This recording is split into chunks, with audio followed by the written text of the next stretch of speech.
बहुत ही मान और सम्मान के योग बहुजन समाज पार्टी की राष्ट्रीय अध्यक्ष, उत्तर प्रदेश की 4 बार रही मुख्यमंत्री, आज असंध की चुनावी जनसभा में मुख्य अतिथि के रूप में आई। बहन कुमारी मायावती जी बहुजन समाज पार्टी के राष्ट्रीय कोऑर्डिनेटर, श्री आकाश आनंद जी बहुजन समाज पार्टी के हरियाणा, पंजाब और चंडीगढ़ के प्रभारी, श्री रणधीर बेनीवाल जी, मंच पे मेरे साथ बैठे हुए दोनों पार्टियों के नेतागण, असंध विधानसभा क्षेत्र से संयुक्त उम्मीदवार गोपाल राणा जी, घरौंडा विधानसभा क्षेत्र से संयुक्त उम्मीदवार मन्नू कश्यप जी, पानीपत ग्रामीण के संयुक्त उम्मीदवार रणवीर देशवाल जी, इंद्री से संयुक्त उम्मीदवार सुरेंद्र उडाना जी, नीलोखेड़ी से संयुक्त उम्मीदवार बलवान वाल्मीकि जी और करनाल विधानसभा से संयुक्त उम्मीदवार भाई सुरजीत पहलवान जी, आज की इस चुनावी सभा में आए हुए आदरणीय बुजुर्गों, नौजवान साथियों, सम्मान के योग्य माताओं, बहनों, पत्रकार छायाकार दोस्तों, 5 तारीख को हरियाणा की विधानसभा के चुनाव होने जा रहे हैं। साथियों, मैं अब तक हरियाणा के करीब अलग अलग हलकों में 50 से ज़्यादा हलकों में जाकर के आया हूं। आज पूरे प्रदेश में इस बात को लेकर के बड़ी एक चर्चा है कि अब की बार हरियाणा प्रदेश के अंदर जब भाजपा को लोग सत्ता से बाहर करेंगे, वहीं कांग्रेस को भी सत्ता से दूर रख करके बहुजन समाज पार्टी और इंडियन नेशनल लोकदल पार्टी के गठबंधन की सरकार बनाएंगे।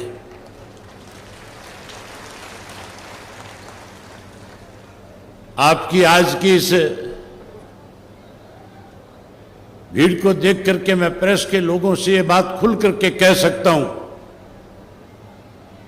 कि असंध विधानसभा क्षेत्र की सीट भी बहुजन समाज पार्टी और इंडियन नेशनल लोकदल पार्टी का संयुक्त उम्मीदवार गोपाल राणा बड़े भारी बहुमत के साथ जीतने का काम करेंगे। साथियों, हरियाणा के लोगों ने 10 साल पहले कांग्रेस का राज देखा। कांग्रेस के राज से दुखी और परेशान होकर के कहीं भारतीय जनता पार्टी को सत्ता सौंपने का काम किया और भारतीय जनता पार्टी ने पिछले 10 वर्ष में इस किस्म के हालात प्रदेश के कर दिए कि आज हर वर्ग के लोग दुखी है, परेशान है, आज बदलाव चाहते हैं। इस 10 वर्ष में भारतीय जनता पार्टी की कैसी कार्य प्रणाली रही, अगर मैं विस्तार से उसकी चर्चा करूंगा तो साथियों बहुत लंबा समय लग जाएगा।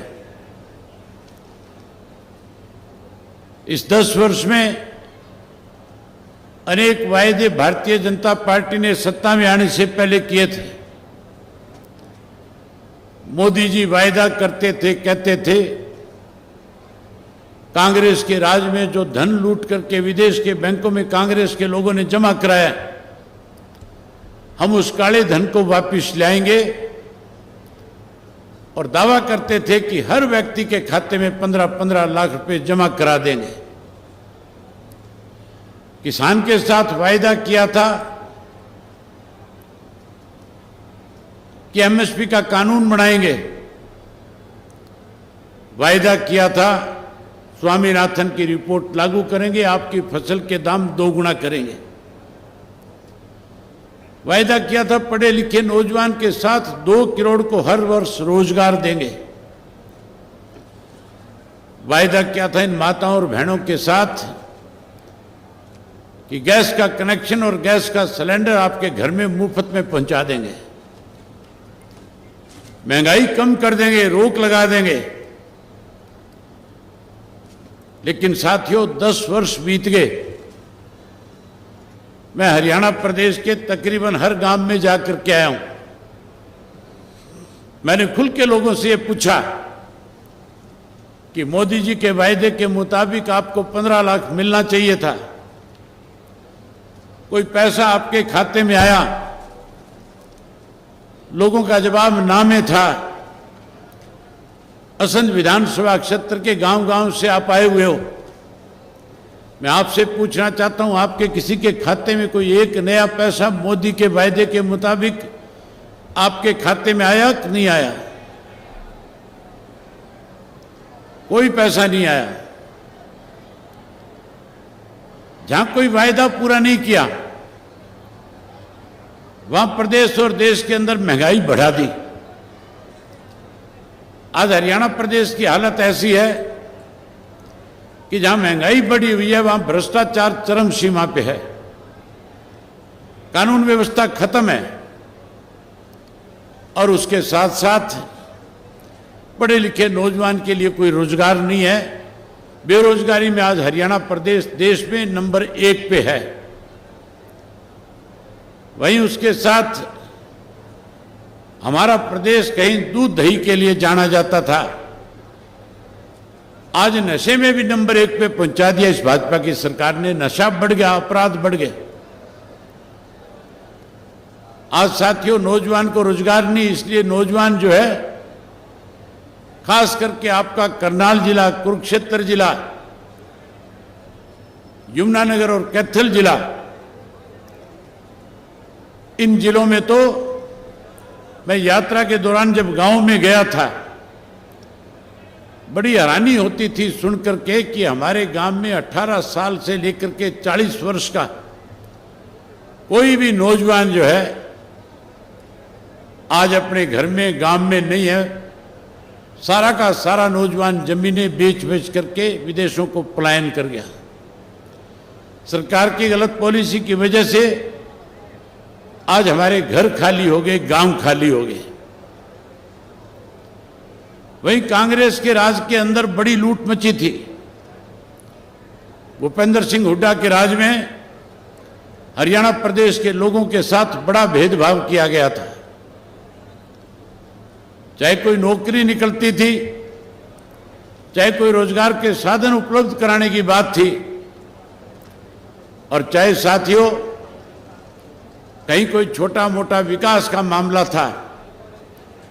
हैरानी की बात है, उस 10 साल के राज में ये सारी चीजें रोहतक जिले तक सिमट करके रह जाती थी, उसकी सीमा से बाहर नहीं निकलती थी। एक समय चौधरी ओम प्रकाश चौटाला जी प्रदेश के मुख्यमंत्री थे। जब चौटाला साहब मुख्यमंत्री थे, सरकार आपके द्वार कार्यक्रम के तहत हरियाणा प्रदेश का पूरे प्रदेश के लोगों के साथ बिना भेदभाव किए सम्मान विकास कराने का काम किया था। चौटाला साहब के मुख्यमंत्री तब काल में एक गांव से दूसरे गांव से जुड़ने वाली जो जितने भी कच्चे रास्ते थे उन सबको पक्का कर दिया गया था। हरियाणा प्रदेश में सड़कों का जाल बिछा दिया गया था। जहां पीने का स्वच्छ पानी नहीं था वहां कनाल बेस्ड वाटर वर्क्स बनाए गए। गांव के स्कूल अपग्रेड किए गए। गांव-गांव के अंदर डिस्पेंसरी, पीएचसी, सीएचसी बना करके लोगों को स्वास्थ्य की अच्छी सुविधा मिले, इस काम को भी आगे बढ़ाया था। सरकार आपके द्वार कार्यक्रम के तहत चौटाला साहब के राज में लाखों लाखों करोड़ों करोड़ों रुपए जो है एक एक गांव पे। मनुवादियों ने बहुजनों के इतिहास को, उनके नायकों को मिटा देने की तमाम कोशिशें की, लेकिन अम्बेडकरवादियों ने तमाम मुश्किलों को सहकर उसे जिंदा रखा। बहुजन कैलेंडर 2025 के जरिए हमने भी बहुजनों के संघर्ष और इतिहास को सहेजने का काम किया है, क्योंकि कैलेंडर सिर्फ तारीख नहीं बताते, इतिहास भी बताते हैं। तो आज ही ऑर्डर करिए 2025 का बहुजन कैलेंडर। बुकिंग शुरू है। ऑर्डर देने के लिए व्हाट्सएप नंबर 9711666056 पर मैसेज करें या dalitdastak@gmail.com पर ईमेल करें। हर साल खर्च किया जाता था।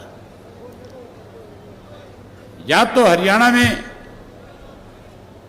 चौधरी देवीलाल जी के राज के अंदर जो वायदे किए गए थे उनको पूरा किया गया था, और या फिर दलित समाज को ऊपर कैसे उठाया जाए, इसके लिए लंबे समय से संघर्ष करके बहन मायावती जी ने उत्तर प्रदेश में जब सरकार बनाई,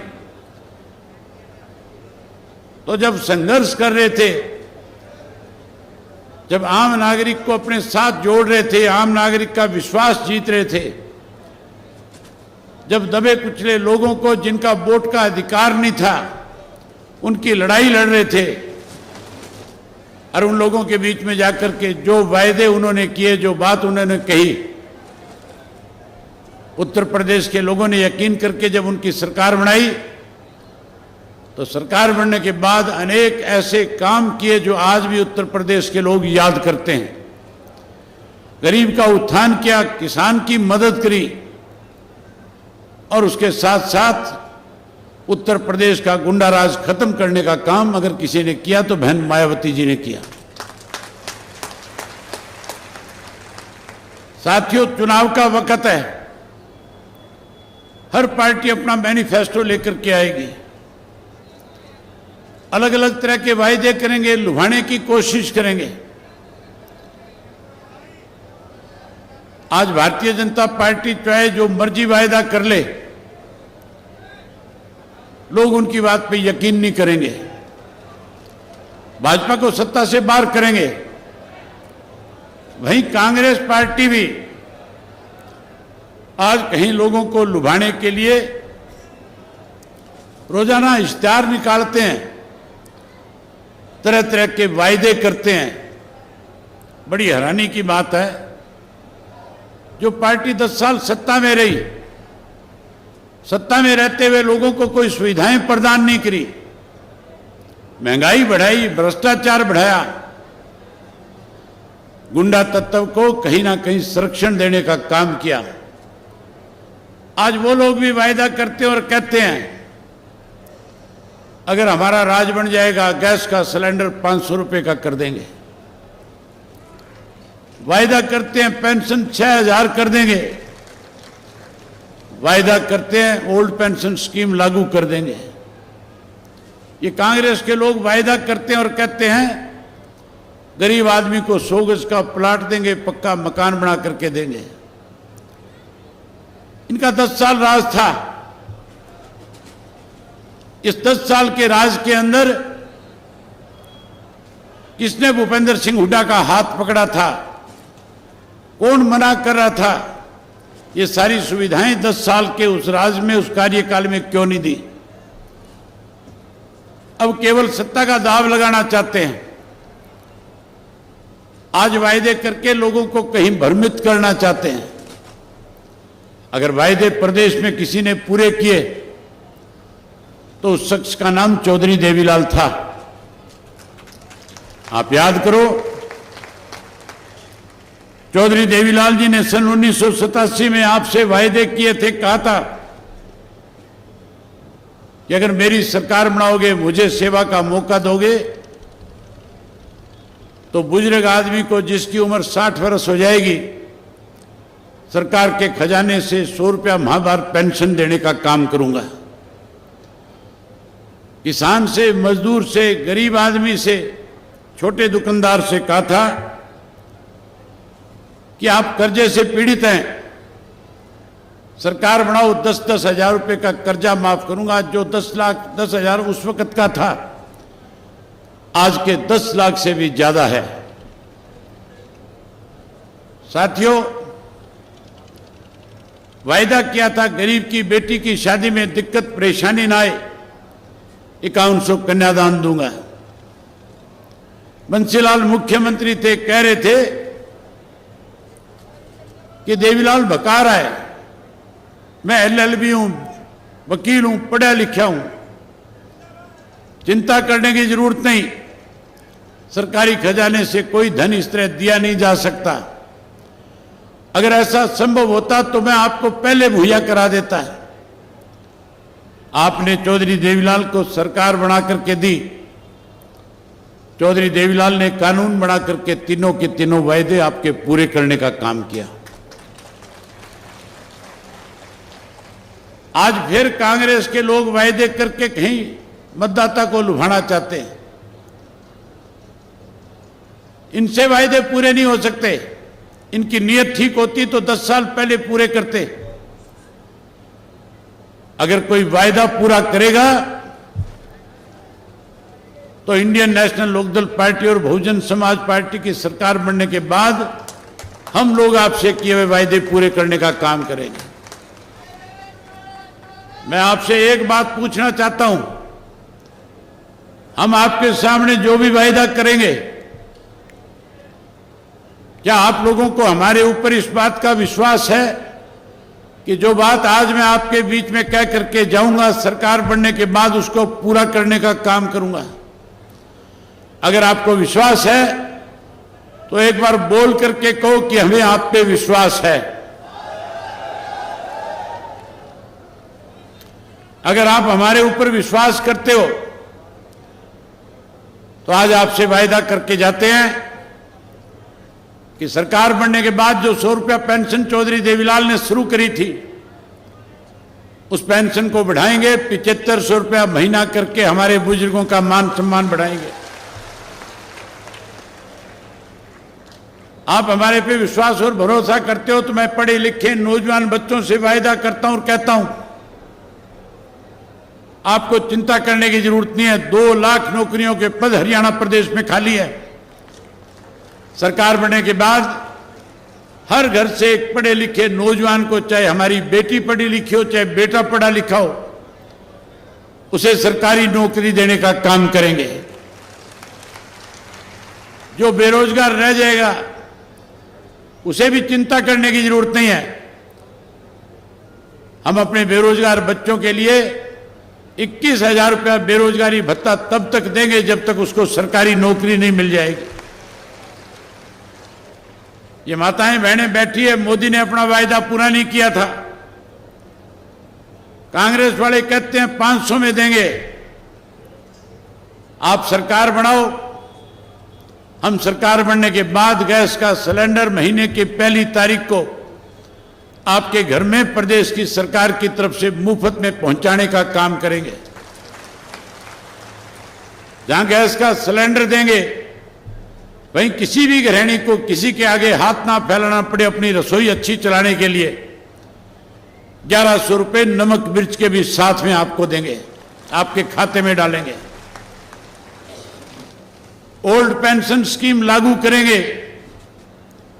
पहले चौधरी ओम प्रकाश चौटाला ने 100 गज के प्लाट गरीब लोगों को दे करके उनके सर पे छत देने का काम किया था। हम नए सिरे से 100 गज का प्लाट देंगे और उसके साथ चौधरी देवीलाल आवास योजना के तहत 2 पक्के मकान भी बना करके उनको छत देने का काम करेंगे।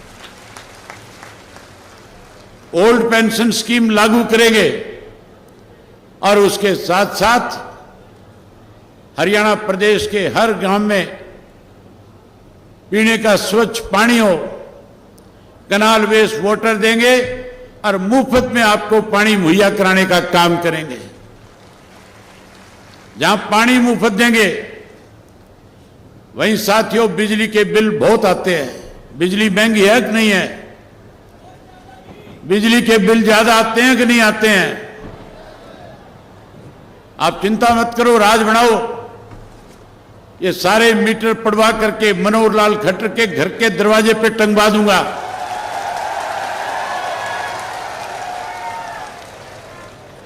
और वहीं उसके साथ साथ हरियाणा प्रदेश के हर नागरिक की घर की बिजली मुफ्त में करके देने का काम करेंगे। अच्छे स्कूल बनाएंगे ताकि बच्चे शिक्षित हो सकें। और वहीं उसके साथ हरियाणा के हर बच्चे की, हर घर में पैदा होने वाली बेटी की पढ़ाई मुफ्त में कराएंगे। वहीं उसके साथ साथ परमात्मा ना करे कोई बीमार हो जाए। आज बीजेपी वाले कहते हैं 10 लाख का आयुष्मान कार्ड बनाएंगे, कांग्रेस वाले कल तक कहते थे 20 लाख, अब कहते हैं 25 लाख। मुझे लगता है चुनाव की तारीख नजदीक आते आते कह देंगे 30 लाख 35 लाख। पहले भी हमने बुजुर्ग को 60 वर्ष से ज्यादा आयु वाले को मुफ्त इलाज की सुविधा प्रदान करी थी। अब की बार हमारा फैसला है दोनों पार्टियों का। हम तो चाहते हैं हरियाणा का हर नागरिक जो है स्वस्थ रहे, हरियाणा सेहतमंद रहे। अगर कोई बीमार हो जाएगा, चाहे वो कहीं इलाज कराए पूरे देश के अंदर, उसके इलाज पे जितना खर्च आएगा टोटल हरियाणा प्रदेश की सरकार वहन करेगी। आपका मुफ्त में इलाज करने का काम करेंगे। साथियों, मन बहुत था आपके साथ और बहुत सारी बातें करूं, लेकिन आगे समय दे रखा है। बहन जी ने भी वापिस जाना है, इसलिए आपका ज्यादा समय ले लेकर के मैं अपना समय बहन जी को दूंगा। और आपसे केवल एक उम्मीद करूंगा, आपसे एक वायदा लेना चाहूंगा कि आप 5 तारीख तक जिस उत्साह और जोश के साथ आज आप यहां आए हो, जो आज हजारों की संख्या में आपने आकर के इस बात पे मोहर लगाई है कि हम करनाल में असंध की सीट जीत करके अपनी सरकार बनाने का काम करेंगे, वहीं मैं आपसे उम्मीद करूंगा कि 5 तारीख तक लगातार एक एक मतदाता के बीच में जाओगे। जो वायदे हमने आपके सामने किए हैं, ये सारी बातें लोगों के बीच में जाकर के कहोगे। आज हरियाणा का हर नागरिक आपकी बात पे भरोसा करता है, विश्वास करता है। कांग्रेस के राज में झूठ और लूट थी, भाजपा के राज के अंदर भ्रष्टाचार बढ़ा। हमने किए हुए वायदे पूरे किए, लोग आपकी बात पे विश्वास करेंगे और आपकी सरकार बनाने में आपके साथ खड़े हो जाएंगे। मैं उम्मीद करूंगा कि आप सब लोग आज से इस काम को आगे बढ़ाओगे। आगे बढ़ाओगे कि नहीं बढ़ाओगे? बोल के बताओ, बढ़ाओगे कि नहीं बढ़ाओगे? बहुत धन्यवाद। जय हिंद, जय हरियाणा।